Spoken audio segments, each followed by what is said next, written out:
Chris, Sam, it's great seeing you today, and congratulations. What an amazing movie. You basically left me breathless. How are you guys? Thank you very much for that. We're doing great, and glad you enjoyed the film. I love the first film, but this is like, I would say, way superior because it's more exciting. I want to know, how was it for you? And Chris, how amazing it is to be back in this role and having, a sequel done, putting your hammer down and turning out people and helicopters. I guess that's your thing, right?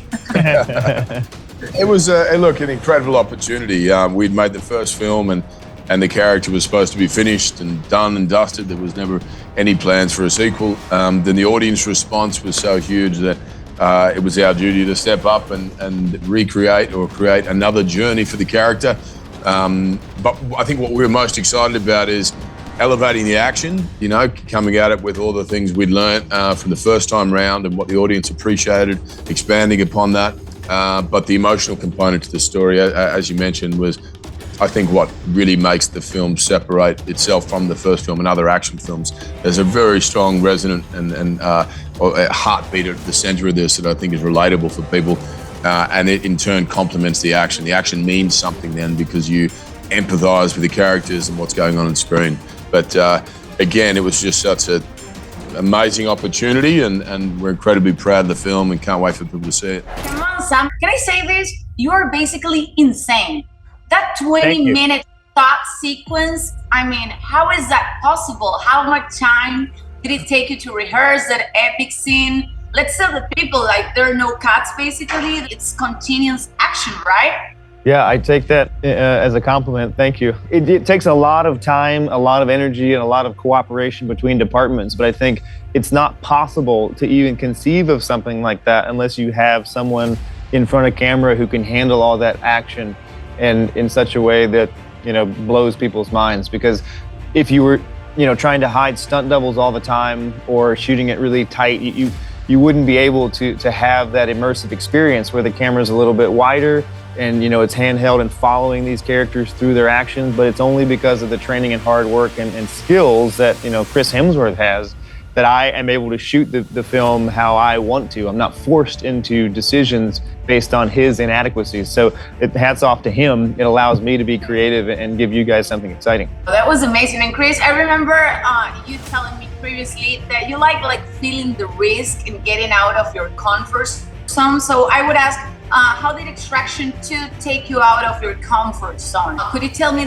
any moment or maybe any scene from this movie that you will never forget? Yeah, look, I think both Sam and I have the same attitude that if we're not pushing ourselves, if it doesn't feel like there's risk involved, then we're not seeking new territory. There's not new things being discovered.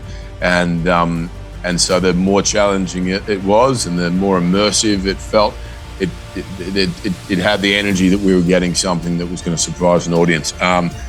It was all pretty intimidating, to be honest, from when Sam presented it to me to when we were shooting it, particularly the train sequence where I'm on top of the train's moving at 50 miles an hour, there's a helicopter in front of the train flying backwards, and Sam's in the middle of it filming it all.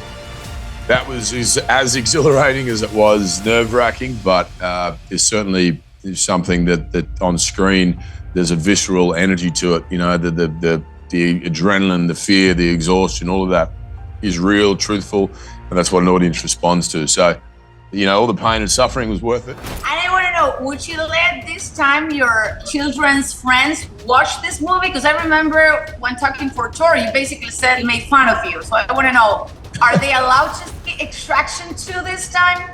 My kids are a bit young. I can't speak for their friends because that's up to their parents. But it's not a kids' movie, no. Are your children as critical as they are their friends? Yeah, they're always critical. And look, you take the good with the bad, and sometimes there's some lessons in the bad. Sometimes there's noise, but now I have my kids on set a lot, and they're a lot of fun, and they're always, it's just trying to keep them quiet is the challenge, because they're, having commentary and comments the whole day, and they want to be, involved. They want to, you finish a scene, they're like, oh, that was really cool. You should do another punch and another kick, and and so it's fun having them around during the process. Definitely. And Sam, did you really want to set Chris on fire this time? Thanks God it was like kissing, right? And it was cold. Oh yeah, it was a visual that I kind of came up with during the course of the choreography, because it was really snowing. That wasn't fake snow. We were really getting snow. It was sub-zero temperatures, and it was at nighttime. So I thought a very interesting visual would be, Tyler Rake, flaming fist, punching, villains in the face. And he was willing to do it, which is amazing. You don't get a lot of movie stars willing to light themselves on fire for the entertainment of audiences. So, you guys are lucky. I guess there's two, Chris Hemsworth and Tom Cruise. Basically, there's two of them, yeah. I'll take it. Thank you, Chris. Thank you, Sam, for this time, and congratulations once again, because this movie, it's just epic, and I know that fans and people around the world are gonna love it, as I did. So thank you. Thank you very much for your support. Un beso, Chris. Te amamos.